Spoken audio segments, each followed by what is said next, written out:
ब्रह्मा गुरुर्विष्णु गुरुर्देवो महेश्वरः गुरु साक्षात् परं ब्रह्म तस्मै श्री गुरवे नमः। ओम सदाशिवसमारम्भां शंकराचार्यमध्यमाम् अस्मदाचार्यपर्यन्तां वन्दे गुरुपरम्पराम्। ॐ भद्रं कर्णेभिः शृणुयाम देवाः भद्रं पश्येमक्षभिर्यजत्राः स्थिरैरङ्गैस्तुष्टुवांसस्तनूभिर्व्यसेम देवहितं यदायुः।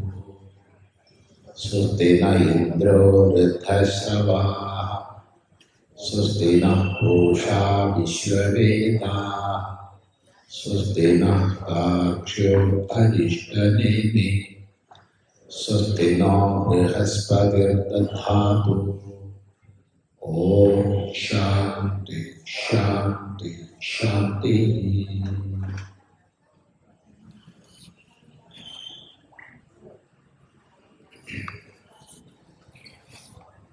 നമ്മൾ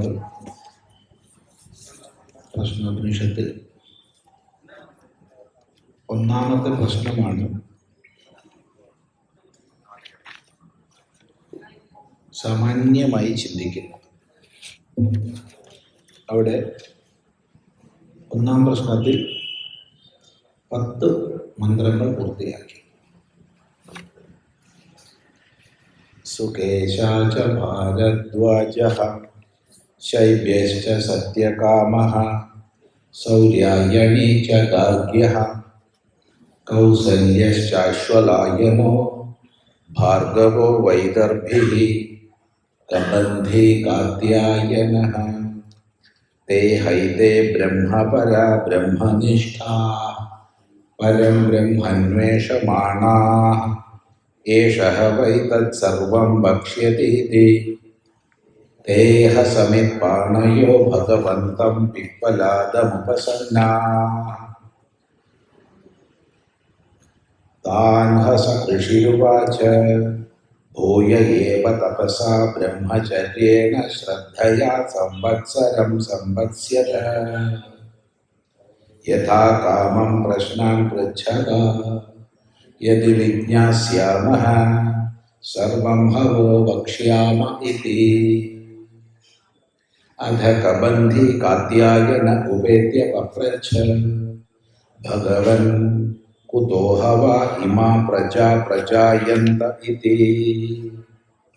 तस्मै स होवाच प्रजाकामो वै प्रजापतिः स तपोतप्यत स तपस्तप्त्वा स मिथुनमुत्पादयते रयिं च प्राणं चेत्येतौ मे बहुधा प्रजा करिष्यत इति।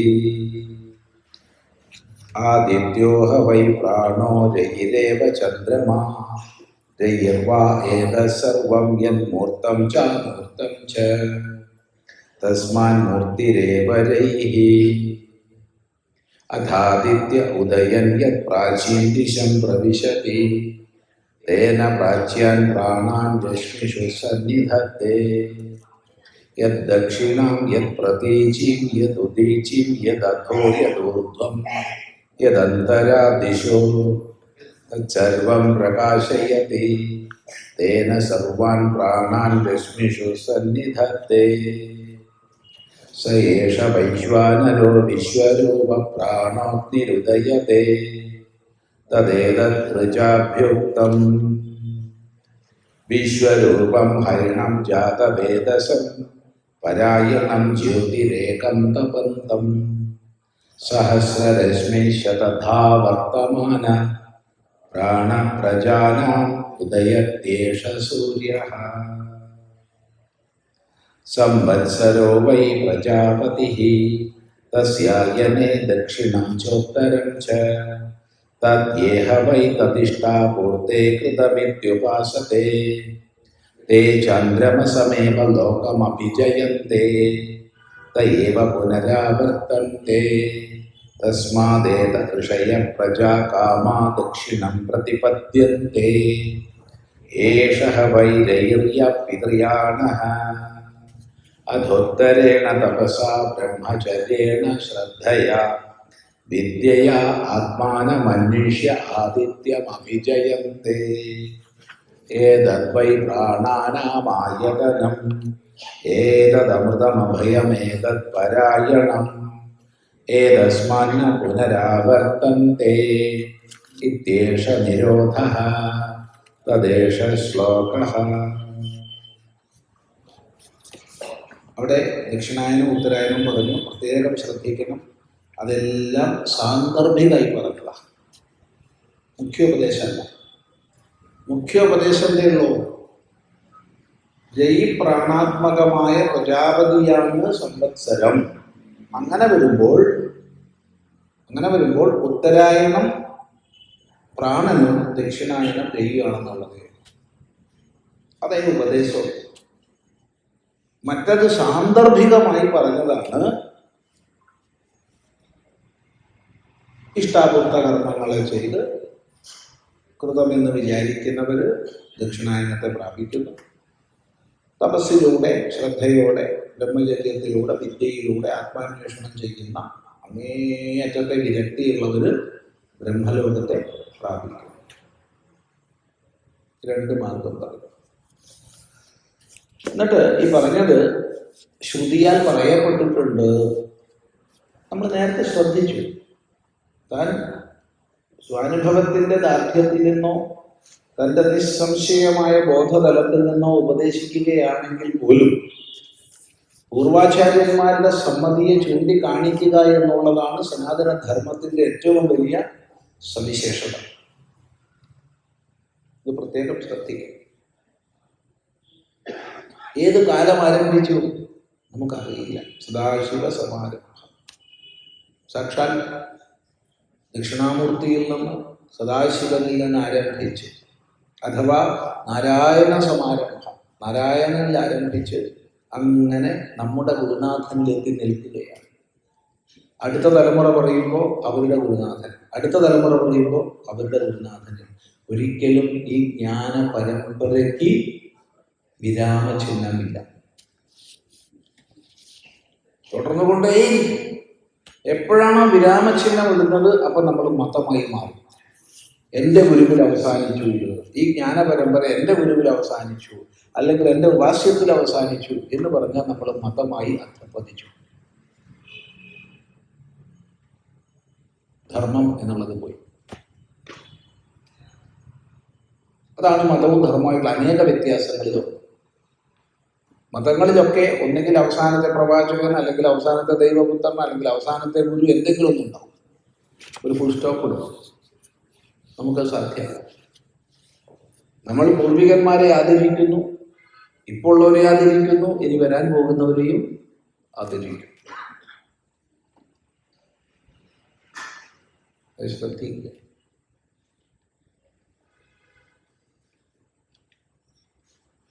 ഏതായാലും തൻ്റെ ഉപദേശത്തിന് പൂർവാചാര്യ സമ്മതിയെ ചൂണ്ടിക്കാണിക്കുന്നു. നോക്കൂ. പഞ്ചപാദം പിതരം ദ്വാദശാകൃതിം ദിവ ആഹു പരേ അർത്ഥേ പുരീഷിണം അധേമേ അന്യ ഉപരേ വിചക്ഷണം സപ്തചക്രേ ഷഡര ആഹുരർപ്പിതമിതി. ഈ പുസ്തകം കയ്യിലുള്ളവർ തിരുത്തണം.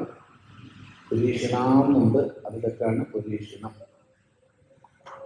പഞ്ചപാദം പിതരം ദ്വാദശാകൃതിം ദിവ ആഹു പരേ അർത്ഥേ പുരീഷിണം അധേമേ അന്യ ഉപരേ വിചക്ഷണം സപ്തചക്രേ ഷഡര ആഹുരർപ്പിതമിതി.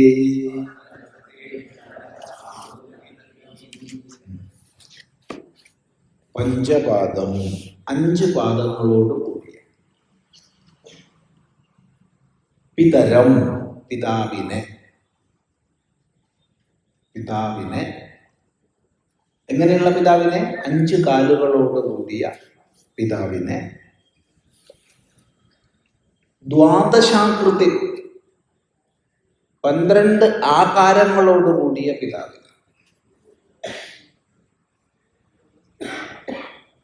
ആഹു പറയുന്നു. എവിടെ? ദിവേ, ദ്വിലോകത്തിൽ, പരമമായ ദ്വിലോകത്തിൽ, പരേ അർത്ഥേ, പരമമായ സ്ഥാനത്തിൽ.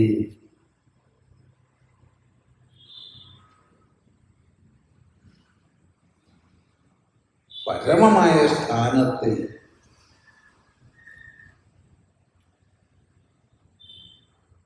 അപ്പൊ ദ്വിലോകത്തിൽ പരമമായ സ്ഥാനത്തിൽ 12 ആകൃതിയോടൊത്തവനും 5 പാദങ്ങളോടൊത്തവനുമായ പിതാവ് വർത്തിക്കുന്നു എന്ന് പറയുന്നു.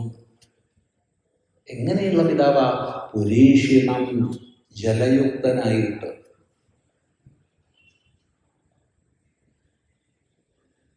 ഇങ്ങനെയാണ് ഒരു പക്ഷം. നമുക്ക് വിശദീകരിച്ച് ചിന്തിക്കാം. വേറൊരു പക്ഷം, അഥ അനന്തരം അന്യേ, വേറെ ചിലത് എന്താ പറയുന്നത്? വിചക്ഷണം, ജ്ഞാനസ്വരൂപമായതിനെ സപ്തചക്രേ, 7 ചക്രങ്ങളോട് കൂടിയതായിട്ടും ഷഡര, 6 അരങ്ങളോട് കൂടിയതായിട്ടും അർപ്പിതമാണ് എന്ന് ആഹു പറയുന്നു. ഇവിടെ കാലചക്രത്തെയാണ് പറയുന്നത്.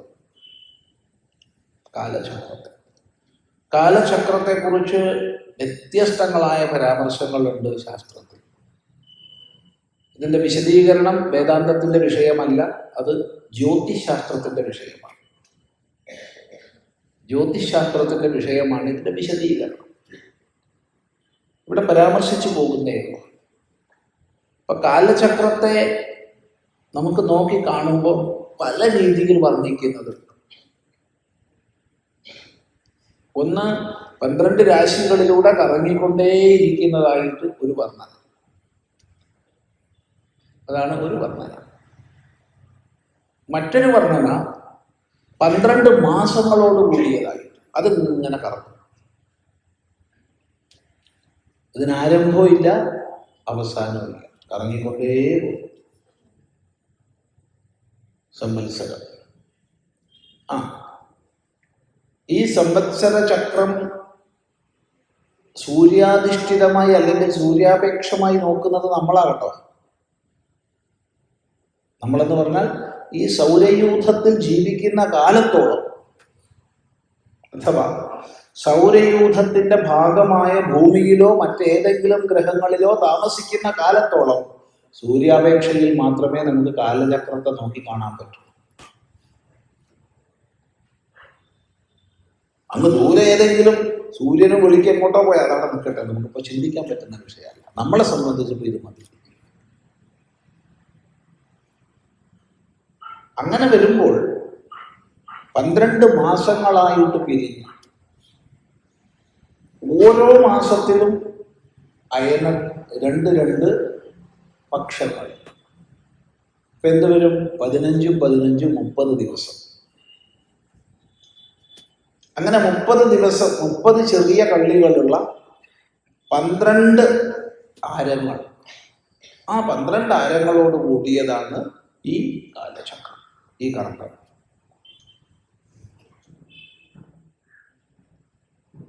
ഒരു ചക്രം സങ്കല്പിച്ചാൽ മതി.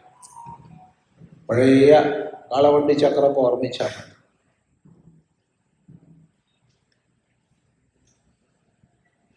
പന്ത്രണ്ട് ആരങ്ങളോട് കൂടിയത്. ആ ഓരോ ആരത്തിൻ്റെ നടുക്ക് വലിയ ഒന്നുണ്ടാവും. ആ ഒന്നാണ് കൃഷ്ണപക്ഷത്തെയും ശുക്ലപക്ഷത്തെയും വേർതിരിക്കുന്നത്. അതിൻ്റെ ഇടയ്ക്ക് ചെറിയ കമ്പികൾ ഒരു 15 എണ്ണോ 14 എണ്ണോ. ശരി, 360.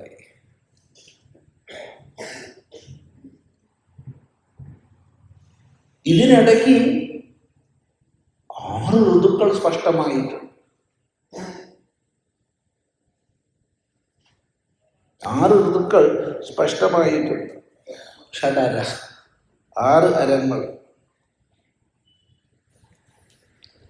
ഇനി ചില ആചാര്യന്മാരുടെ അഭിപ്രായത്തിൽ ഹേമന്തത്തെയും ശിശിരത്തെയും പ്രത്യേകിച്ച് നമുക്ക് വേർതിരിക്കാൻ കഴിയില്ല. അപ്പം നമുക്കിവിടെ ഇപ്പോൾ കേരളത്തിൽ, ഇപ്പം നമുക്ക് കേരളത്തിലും പ്രയാസം തന്നെയാണ്. ഋതുക്കളുടെയും ഞാറ്റുവേലകളുടെയും ഒക്കെ കണക്ക് പോയി. പക്ഷെ നമ്മുടെ മുത്തശ്ശന്മാരൊക്കെ പറഞ്ഞിട്ട് നമുക്കറിയാം. നമ്മുടെ മുത്തശ്ശന്മാരൊക്കെ വലിയ ഇല്ലേ, അമ്മമ്മ, അച്ഛമ്മ, മുത്തശ്ശൻ, മുത്തശ്ശിയൊക്കെ പറഞ്ഞിട്ട് നമുക്കറിയാം, കൃത്യമായി ഞാറ്റുവേല പറഞ്ഞ ദിവസം ആ പകർച്ച വരും. ആ ഞാറ്റുവേല കഴിഞ്ഞാൽ അടുത്ത ഞാറ്റുവേലയുടെ ലക്ഷണം അവർക്ക് വ്യക്തമായിട്ട് അറിയാം. അത് വരും. ഇപ്പോൾ മാറ്റം വന്നു, പറഞ്ഞിട്ട് കാര്യമില്ല. അപ്പം നല്ല രീതിയിൽ തിരിച്ചു വരട്ടെ എന്ന് പ്രാർത്ഥിക്കാം. അതിലേ സാധിക്കും. എന്നാൽ മാത്രമേ നമ്മുടെ, പിന്നെ ഇപ്പം ഞാറ്റുവേലയൊക്കെ നോക്കണതും കാർഷിക വൃത്തിയിൽ ആരാ കഴിയുന്ന കേരളത്തിൽ? മറ്റ് സംസ്ഥാനങ്ങളിൽ നിന്ന് ലോറി വരുന്നത് നോക്കിയിരിക്കുകയല്ലേ ഇവിടെ? ഇല്ലേ? ശരിയല്ലേ പറഞ്ഞു? മറ്റ് സംസ്ഥാനങ്ങളിൽ ലോറി വരുന്നത് നോക്കിയിരിക്കുകയാണ്. അരി കാണിച്ചാലും ഗോതമ്പ് കാണിച്ചാലും പച്ചമുളക് കാണിച്ചാലും നോക്കണേ. തക്കാളി ആണെങ്കിലും കോഴിയാണെങ്കിലും എല്ലാം മറ്റ് സംസ്ഥാനങ്ങളിൽ നിന്ന് വരുന്നത് നോക്കിയിരിക്കുക. എന്തൊക്കെയാ അകത്താക്കണമെന്ന് അറിയില്ല, എല്ലാം പുറമേ നിന്ന് വരണം. അപ്പൊ പിന്നെ ഇവിടെ എന്തിനാ ഞാറ്റുവേല? അതുപോലെ തന്നെയാണ് ഋതുക്കൾ. ഋതുക്കൾ ശരിക്ക് നമുക്ക് വ്യക്തമായ ഋതുഭേദം ഉണ്ട്. വ്യക്തമായി 2 മാസം ചേരുന്ന ഓരോരോ ഋതുവിൻ്റെ ലക്ഷണങ്ങൾ, അതിനനുസരിച്ചായിരുന്നു നമ്മുടെ ഭക്ഷണങ്ങളൊക്കെ. ഓർമ്മിക്കുക, ഇതിപ്പോൾ എല്ലാ കാലവും ഒരേ ഭക്ഷണമാണ് നമുക്ക്, ഇല്ലേ? ഇപ്പം എല്ലാ കാലവും ഒരേ ഭക്ഷണമല്ലേ? എന്താണ്? ഇഡലി, ദോശ, പിന്നെന്താ, ഉപ്പുമാവ്, പുട്ട്, എന്തൊക്കെയോ സാധനങ്ങൾ. ഇതെല്ലാ കാലവും അത് തന്നെയാണ്. അങ്ങനെയല്ല. ആയുർവേദത്തിൽ സ്വസ്ഥവൃത്തത്തിൽ പ്രത്യേകം പറയുന്നത് ആർത്തവമാണ് ഭക്ഷണം. ഋതുവിനനുസരിച്ച് മാറേണ്ടതാണ്. ഓരോ ഋതുവിന് അനുസരിച്ച് ഭക്ഷണം മാറണം. മധുരം അധികം കഴിക്കേണ്ട ഋതു, മധുരം കഴിക്കാൻ പാടില്ലാത്ത ഋതു, പുളി അധികം കഴിക്കേണ്ട ഋതു, പുളി കഴിക്കാൻ പാടില്ലാത്ത ഋതു, ചവർപ്പ് കഴിക്കേണ്ട ഋതു. അങ്ങനെ സ്വസ്ഥവൃത്തത്തിൽ വ്യക്തമായി ഈ വിഷയങ്ങൾ ചർച്ച ചെയ്തു. അതൊക്കെ നമ്മുടെ ജീവിതത്തിൽ നിന്ന് പോയി. ഇപ്പം എല്ലാം ഒരേപോലെയാണ്. എന്നും കുഴിമന്തി അല്ലേ? അതെ, എന്നും ഷവർമ.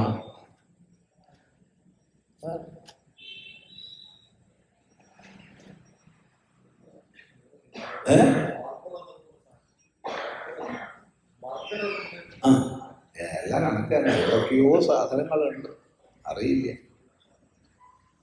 എന്തൊക്കെയുണ്ട്. അപ്പൊ പിന്നെ വേഗം കുഴി മാന്തുക തന്നെ, അതല്ലാണ്ട് വേറെ വഴിയില്ല. കുഴി വേഗം മാന്തുക, മണ്ണിട്ട് മാന്തുക, വേറെന്ത് ചെയ്യാനാ? അപ്പോൾ ഋതുക്കൾ, ഈ ഋതുക്കളിൽ ശരിക്കും 6 ഋതുക്കളുണ്ടെങ്കിൽ ഹേമന്തത്തെയും ശിശിരത്തെയും ഒന്നായി ചേർത്തിട്ടാണ് 5 എന്ന് പറയുന്നത്. അത് കാരണം എന്താണെന്ന് ചോദിച്ചാൽ, എല്ലാ സ്ഥലങ്ങളിലും ഈ ഹേമന്ത ശിശിരങ്ങളുടെ വ്യത്യാസം ശരിക്കും കാണില്ല. രണ്ടും ചേർന്ന് ഒരുപോലെ ആയിരിക്കും.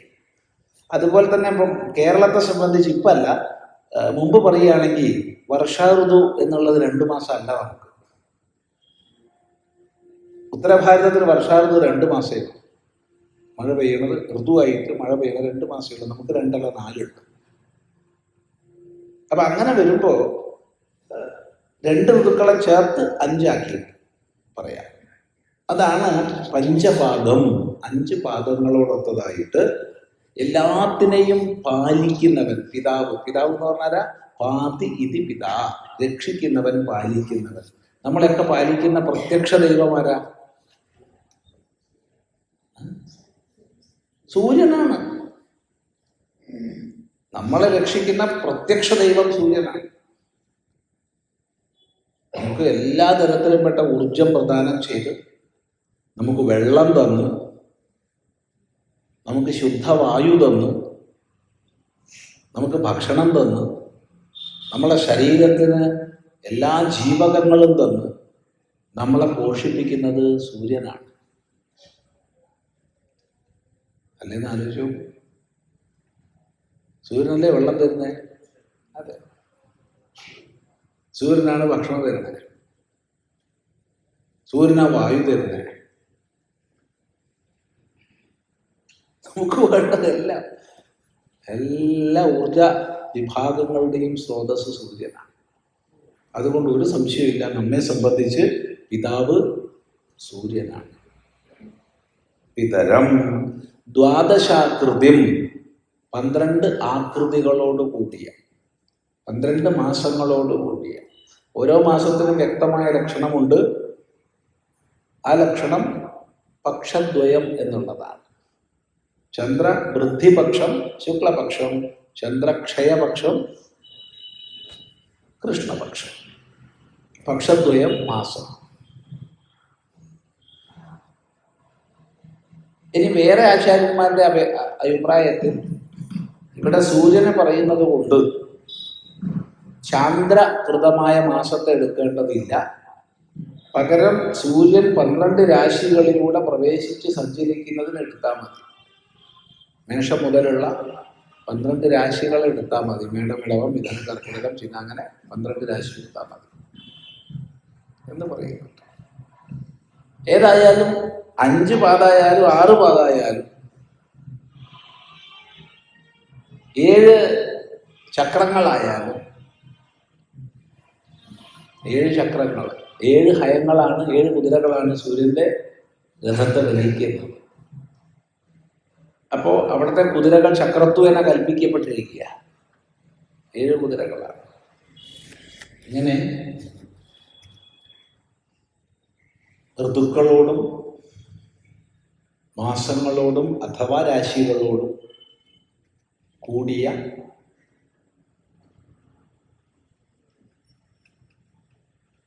പിതാവ് രക്ഷകൻ പരമമായ ദ്യോവിൽ ജലവാനായിട്ട് വസിക്കുന്നു. ഇവിടെ ജലവാനായിട്ട് വസിക്കുന്നു എന്നുള്ളതിൻ്റെ സൂക്ഷ്മാർത്ഥം നമുക്ക് മനസ്സിലാക്കാൻ കുറച്ച് വിഷമമുണ്ട് ഇന്നത്തെ കാലത്ത്. പക്ഷെ ഋഷി പറയുന്നതിൽ എന്തെങ്കിലും താല്പര്യങ്ങൾ ഉണ്ടാവും. നാളെ അത് വെളിപ്പെടും എന്ന് തന്നെയാണ് നമ്മുടെ ഒരു വിശ്വാസം. വിശ്വാസമാണ്. കാരണം നമ്മെ സംബന്ധിച്ച് ഇന്ന് ജലവാനായിട്ട് സൂര്യനെ കാണുക വിഷമമുണ്ടാവും. പക്ഷേ സൂര്യനിൽ നടക്കുന്ന അതിമഹത്വപൂർണമായ ഊർജ വികിരണ പ്രക്രിയ എങ്ങനെ സംഭവിക്കുന്നു എന്ന് നമുക്കറിയില്ല. എങ്കിലും ശാസ്ത്രജ്ഞന്മാർ നമ്മളോട് ചൂണ്ടിക്കാണിക്കുന്നത് സൂര്യൻ വലിയൊരു ഹീലിയത്തിൻ്റെ ബോഡിയാണെന്നാണ്. അവരുടെ ഊഹമാണ്, അല്ലാണ്ട് സൂര്യനിലാരും പോയിട്ടൊന്നുമില്ല. ഇവിടുന്ന് ഏകദേശം നിരീക്ഷണത്തിൻ്റെ അടിസ്ഥാനത്തിൽ ഹീലിയത്തിൻ്റെ ആധിക്യമാണ് സൂര്യനിൽ പറയുന്നത്. ചെറിയ വ്യത്യാസമല്ലേ ഉള്ളൂ ഹൈഡ്രജനും ഹീലിയം, വളരെ ചെറിയ ഭേദമേ ഉള്ളൂ. അപ്പം അവിടെ നടക്കുന്ന പ്രക്രിയ അത് ഏതെങ്കിലും തരത്തിൽപ്പെട്ട ഓക്സീകരണ പ്രക്രിയയാണോ അറിയില്ല, നമുക്കറിയില്ല. നമ്മൾ ഊഹിക്കുന്നത് അവിടെ ഫ്യൂഷൻ നടക്കുന്നു എന്നൊക്കെയാണ് നമ്മൾ ഊഹിക്കുന്നത്. ആ ഫ്യൂഷനിലൂടെയാണ് ഇത്ര ബൃഹത്തായ ഊർജം പ്രസരിക്കുന്നതെന്നാണ് നമ്മൾ ശാസ്ത്രജ്ഞന്മാർ മുന്നോട്ട് വയ്ക്കുന്ന പ്രപ്പോസിഷനെ പറഞ്ഞു, അല്ലാതെ കണ്ടെത്തിയതല്ല ആശയം. ഏതായാലും കൂടുതൽ ഗവേഷണങ്ങൾ നടക്കട്ടെ. ജലയുക്തമായിട്ടാണ് സൂര്യനെ വേദം പറഞ്ഞിട്ടുള്ളത്. ഇനി ഹൈഡ്രജന്റെ അത്യന്തമായ ആധിക്യം അവിടെ ഉണ്ടോ? ഹൈഡ്രജൻ അയോണുകളാണ്. അങ്ങനെയാണെങ്കിൽ ഓക്സിഡേഷൻ നടക്കുമ്പോൾ ജലബന്ധം എന്ന് പറയാം. നമുക്കറിയില്ല, അതിനെക്കുറിച്ച് അറിയാത്ത വിഷയമാണ്. ഇനി ഋഷി എന്തായാലും ജലബന്ധം എന്നാണ് പറഞ്ഞത്. സൂര്യസ്വരൂപത്തെ ജലയുക്തമായതായിട്ടാണ് പറയുന്നത്. ഇനി നമ്മെ സംബന്ധിച്ച് ഭൂമിയിലെ എല്ലാ ജലരാശികളെയും പ്രദാനം ചെയ്യുന്നത് സൂര്യനാണ്. സൂര്യാനുഗ്രഹം കൊണ്ടാണ് എല്ലാ ജലരാശിയും നമുക്ക് ലഭിച്ചിട്ടുള്ളത്. അത് പറയാം. മഴ എന്ന പ്രക്രിയ സൂര്യാധിഷ്ഠിതമാണ്. അത് ഋഗ്വേദ സംഹിതയിൽ തന്നെ 100 കൈകളെ കൊണ്ട് ജലത്തെ മുകളിൽ കൊണ്ടുപോയി 1000 കൈകളെ കൊണ്ട് തരുന്ന മഹായജ്ഞം നടത്തുന്ന യജമാനായിട്ട് സൂര്യനെ പറയുന്നു. വലിയ യജമാനാണ് സൂര്യൻ. എങ്ങനെ 100 കൈ കൊണ്ട് വെള്ളം കൊണ്ടുപോയി 1000 കൈ കൊണ്ട് തരുന്നു. ഇതൊരു മഹായജ്ഞമാണ്. ആ മഹായജ്ഞ നിർവഹണം ചെയ്യുന്ന യജമാനായിട്ട് സൂര്യനെ വാഴ്ത്തുന്നുണ്ട് ഋഗ്വേദ സംഹിത. സാന്ദർഭികമായി പറഞ്ഞെന്ന് മാത്രം. ഏതായാലും പുരീഷിണം എന്ന് പറയുന്നു. പിന്നെ ജ്ഞാനസ്വരൂപമായ ഈ പിതാവിനെ 7 ചക്രങ്ങളോടുകൂടി, 7 കുതിരകളാൽ വലിക്കപ്പെടുന്ന ചക്രങ്ങളോടുകൂടി, 6 ആരങ്ങളോടുകൂടി, അവിടെ ഹേമന്ത ശിശിരങ്ങളെ ഒന്നിപ്പിക്കാതെ 6ആയി തന്നെ പറയുകയാണ്. 6 ഋതുക്കളായിട്ട് പറയുകയാണ്. അങ്ങനെയുള്ളതായിട്ട് പറയുന്നു. പ്രത്യേകം ശ്രദ്ധിക്കണം, ഇത് ചോദ്യത്തിനുള്ള ഉത്തരമല്ല. ചോദ്യത്തിനുള്ള ഉത്തരം രയി പ്രാണാത്മകമായ പ്രജാപതി എന്നുള്ളത് മാത്രമേ പറയേണ്ടതുള്ളൂ. ബാക്കി സാന്ദർഭികമായി പറഞ്ഞതാണ്. എപ്പോൾ സാന്ദർഭികമായിട്ട് ഓർമ്മ വന്നു? സംവത്സരം പറഞ്ഞപ്പോൾ, സംവത്സര പ്രജാപതിയെ പറഞ്ഞപ്പോൾ സാന്ദർഭികമായിട്ട് ചില വിഷയങ്ങൾ കൂട്ടിച്ചേർത്തു. പക്ഷെ നമുക്കത് വളരെ പ്രസക്തമാണ്. എങ്കിൽ അടുത്ത പ്രജാപതിയെ പറയുകയാണ്. നോക്കൂ. മാസോ വൈ പ്രജാപതി തസ്യ കൃഷ്ണപക്ഷ ഏവരൈഃ ശുക്ലപ്രാണഃ തസ്മാദേത ഋഷയ ശുക്ല ഇഷ്ടം കുർവന്തി ഇതരസ്മിൻ. ഒന്ന് ഛേദിച്ച് പറയാം. മാസഃ വൈ പ്രജാപതിഃ തസ്യ കൃഷ്ണപക്ഷഃ ഏവ രൈഃ ശുക്ലഃ പ്രാണഃ തസ്മാത് ഏതേ ഋഷയഃ ശുക്ലേ ഇഷ്ടം കുർവന്തി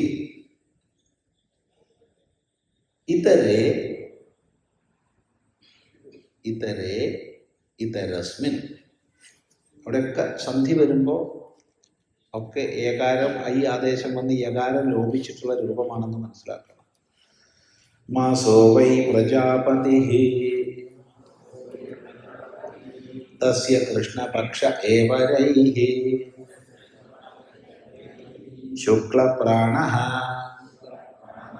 തസ്മാദേത ഋഷയ ശുക്ല ഇഷ്ടം കുർവന്തി ഇതരസ്മിൻ.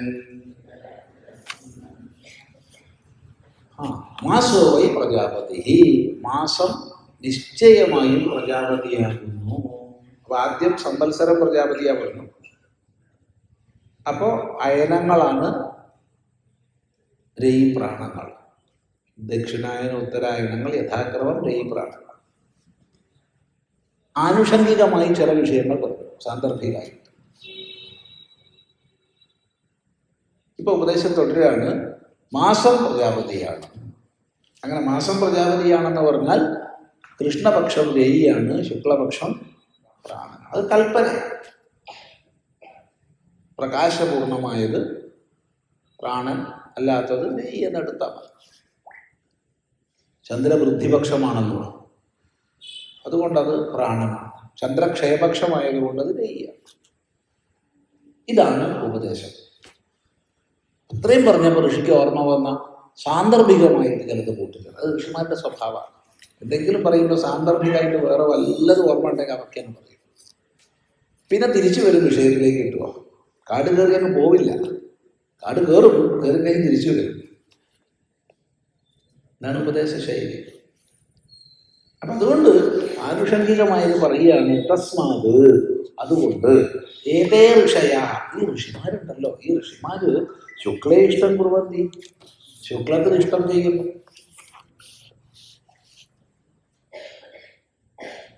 ശുക്ലപക്ഷത്തിൽ ഇഷ്ടം ചെയ്യുന്നു, യാഗങ്ങളെ ചെയ്യുന്നു. ആര്? ജ്ഞാനികളായ ഋഷിമാർ. ഇതരേ, അല്ലാത്തവര്, ജ്ഞാനരഹിതന്മാര് ഇതരസ്മിൻ, കൃഷ്ണത്തിൽ ചെയ്യുന്നു. ഇത് വളരെ ശ്രദ്ധിക്കേണ്ട ഒരു പരാമർശമാണ്. ഇവിടെ ഭഗവാൻ ഭാഷ്യകാരൻ സ്പഷ്ടമാക്കുന്നുണ്ട്,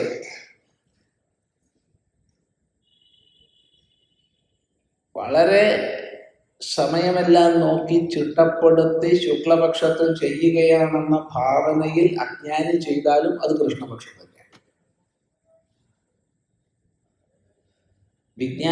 ജ്ഞാനിയായ ഒരു മഹാൻ ഏത് കൃഷ്ണപക്ഷത്ത് ചെയ്താലും അത് ശുക്ലം തന്നെയാണ്. നമ്മുടെ കാഴ്ചപ്പാടാണ്.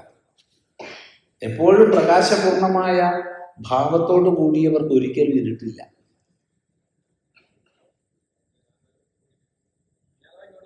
എപ്പോഴും പ്രകാശപൂർണമായ ഭാവത്തോടു കൂടിയവർക്ക് ഇരുട്ടില്ല.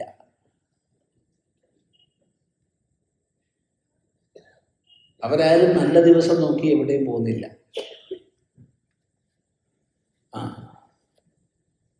ഇത് സാമാന്യ ലൗകികനോട് പറയരുത്. സാമാന്യ ലൗകികനെ സംബന്ധിച്ച് നല്ല കർമ്മങ്ങൾ ചെയ്യാൻ നല്ല സമയം നോക്കേണ്ടി വരും.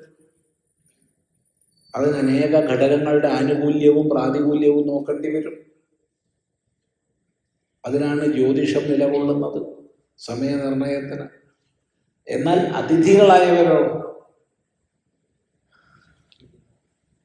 അതിഥികൾ എന്ന് പറഞ്ഞാൽ തിഥി ഇല്ലാത്തവർ, നല്ലത് ചീത്ത തുടങ്ങിയ ദിവസങ്ങളില്ലാത്തവർ, അവർക്ക് എന്നും നല്ലതാണ്. ഈശ്വരനുള്ളിൽ നിറഞ്ഞാൽ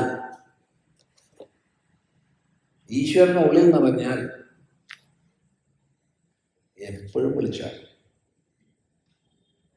അവിടെ പിന്നെ ഇരുട്ടില്ല.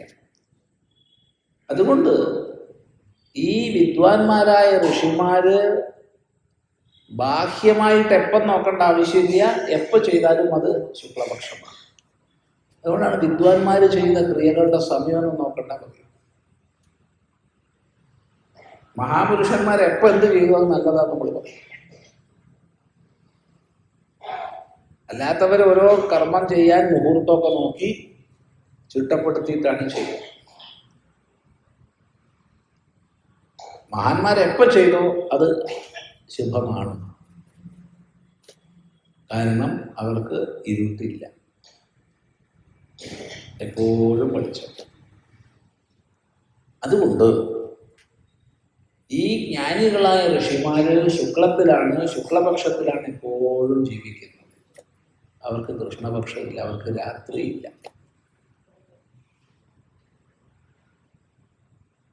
ബ്രഹ്മാർപ്പണം ബ്രഹ്മഹവിർ ബ്രഹ്മാത്മൗ ബ്രഹ്മണാഹുതം ബ്രഹ്മൈവ തേന ഗന്തവ്യം. ബ്രഹ്മകർമ്മ സമാധിന എന്നുള്ള ഗീതാശ്ലോകത്തിൽ ഒരു വിജ്ഞാനിയുടെ സകലവും യജ്ഞമാണെന്ന് സമർത്ഥിക്കുന്നുണ്ട്. അതുകൊണ്ട് വിജ്ഞാനി പ്രത്യേകിച്ച് യജ്ഞം ചെയ്യുന്നില്ല. അവിടെ അർപ്പണവും ബ്രഹ്മമാണ്, ഹവിസും ബ്രഹ്മമാണ്, അഗ്നിയും ബ്രഹ്മമാണ്, കർത്താവും ബ്രഹ്മമാണ്, ലക്ഷ്യവും ബ്രഹ്മമാണ്, മാർഗവും ബ്രഹ്മമാണ്. അതുകൊണ്ട് അവിടെ ഭേദദൃഷ്ടിയിലുള്ള യജ്ഞങ്ങൾ ഇല്ല. അയാളുടെ ശ്വാസോച്ഛ്വാസം പോലും യജ്ഞമയമാണ്. അങ്ങനെയുള്ള മഹാത്മാവ് ദേശകാലങ്ങളുടെ അപേക്ഷയിലല്ലാതെ വർത്തിക്കും. അവരെന്ത് എപ്പോൾ ചെയ്താലും ശുഭമാണ്. അശുഭം അവർക്കില്ല. അശുഭം വിദ്യ, അശുഭമില്ല അവർക്ക്. അവർക്ക് കൃഷ്ണമില്ല, അവർക്ക് അന്ധകാരമില്ല. അത് ചിന്തിക്കുക. അതുകൊണ്ട് മഹാപുരുഷന്മാരുടെ പ്രത്യേക എന്തെങ്കിലും ലോകാനുഗ്രഹാർത്ഥം അവരെന്തെങ്കിലും ചെയ്തതിന് നമ്മൾ എടുത്താൽ, പ്രതിഷ്ഠാദി വിഷയങ്ങളായിക്കൊള്ളട്ടെ, അവർക്ക് വേണ്ടിയിട്ടല്ല. ലോകാനുഗ്രഹമായിട്ട് എന്തെങ്കിലും ചെയ്താൽ അതിന് ആരും സമയം പരിഗണിക്കാറില്ല. അയ്യേ, മോശ സമയത്താണല്ലോ ചെയ്തത്, നല്ല സമയമല്ലല്ലോ എന്നൊന്നും ആരും പറയില്ല. അവരെപ്പോൾ ചെയ്തു അത് ശുക്ലമാണ്. അല്ലാത്തൊരു സമയമൊക്കെ നോക്കി നല്ല ശുക്ലപക്ഷം, പിന്നെ പകല്, അതും മധ്യാഹ്ന അഭിജിത്ത് മുഹൂർത്തം ഒക്കെ നോക്കിയിട്ടായിരിക്കും ചെയ്യാം. ഒന്നും നേരെയാവില്ല. കാരണം ഉള്ളിൽ മുഴുവൻ ഇട്ട.